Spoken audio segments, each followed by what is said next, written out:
চাহিদাহীন এবং চাহিদা সম্পন্ন মেয়েদের মধ্যে বিরাট ফারাক। যেসব মেয়েদের চাহিদা কম তারা সংসার গোছাতে পারে না। চাহিদা সম্পন্ন মেয়েরা ঠিকই খুঁটে খুঁটে সংসার গুছিয়ে ফেলে। চাহিদা নেই এমন মেয়েদেরকে তাদের স্বামীরা যদি দয়া করে কিছু কিনে দেয় তবেই তাদের সাজগোজ হয়, নয়তো ফক্কিনের মতো ঘুরে বেড়ায়। চাহিদা সম্পন্ন মেয়েরা ঠিকই স্বামীর মাথায় হাত বুলিয়ে নিজের প্রয়োজনের অতিরিক্ত দিয়ে নিজেকে সাজিয়ে রাখে, তাতে স্বামীও খুশি থাকে। আমার কিছু লাগবে না শুনতে শুনতে স্বামীও অভ্যস্ত হয়ে যায়।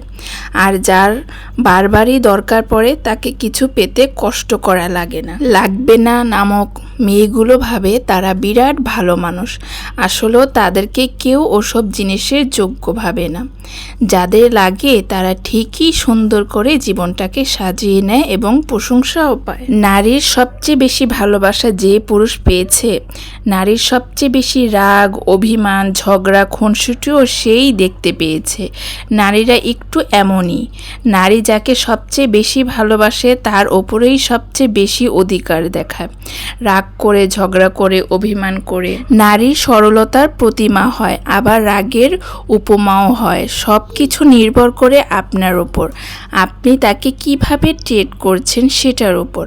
স্বাভাবিকভাবে পুরুষের তুলনায় নারীদের বেশি মুড সুইং হয়, তাই নারীদেরকে বুঝতে পারা একটু বেশি কঠিন। আপনি হয়তো বলতেই পারেন এত কিছুর পরও আপনি কেন সেই নারীকে সহ্য করে যাবেন।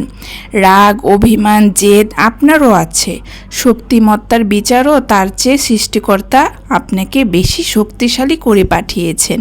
আপনি চাইলেই সেই শক্তি, রাগ, ক্ষমতা প্রয়োগ করতে পারেন, আবার চাইলেই তাকে ছোট বাচ্চাদের মতো ট্রিট করতে পারেন। ক্ষমতার প্রলয় না দেখিয়ে ভালোবাসার চাদরে তাকে আবৃত করে রাখতে পারেন। হয়ে উঠতে পারেন তার প্রিয়তম পুরুষ, সবচেয়ে নিরাপদ আশ্রয়। বুদ্ধিমানরা তাই করে, কারণ তারা জানে নারীর ওপর রাগ, অভিমান, কঠোরতা দেখিয়ে নারীর কাছ থেকে সব কিছু আদায় করে নেওয়া যায় না।